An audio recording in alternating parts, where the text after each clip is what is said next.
In Lesson 23, we'll look at a topic that many people in our world misunderstand and misapply. We'll study God's gift of marriage and sex, which God covers in the Sixth Commandment. The Sixth Commandment, with Martin Luther's explanation from the Small Catechism, is this. The Sixth Commandment, you shall not commit adultery. What does this mean? We should fear and love God, that we lead a pure and decent life in words and actions, and that husband and wife love and honor each other. If you remember way back, we saw God give people the gift of marriage in Lesson 4, when we studied the creation of the world. When God created Adam and Eve, he gave them to each other, to be partners and complements to each other. This was the first marriage. God defines marriage in his word this way. Marriage, a lifelong union between a man and a woman. Marriage, a lifelong union between a man and a woman. Marriage is designed to be a tremendous blessing for the people in that marriage. It provides companionship for each spouse. It allows both people to have a God-pleasing sexual relationship, and it allows for a safe and caring environment for children to be brought into the world and raised.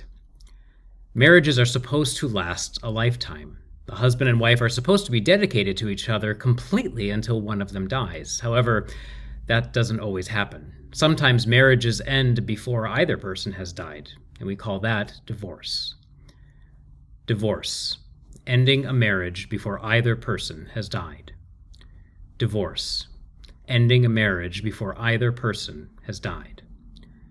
People have all sorts of reasons for divorce. Maybe they're tired of the person they're married to, or feel like they can't do what they want if they remain married.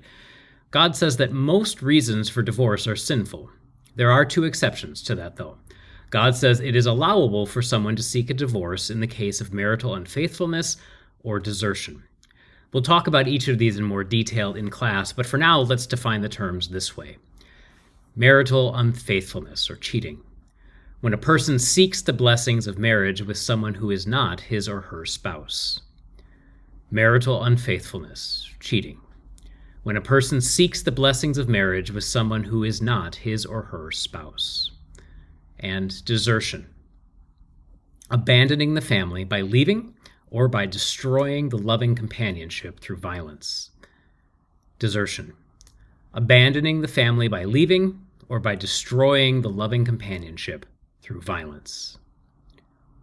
When someone has a sexual relationship with someone who is not their spouse, we call that adultery. You can define the term this way in your workbook. Adultery, having sex with someone who is not your spouse.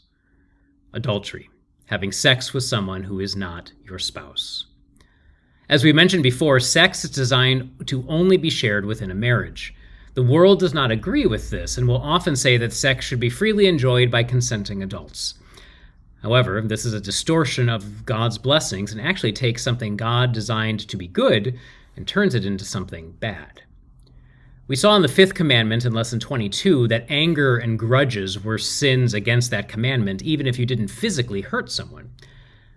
So too, sexual thoughts break the Sixth Commandment. Anyone who desires to have sex with someone who is not their spouse has committed the sin of lust.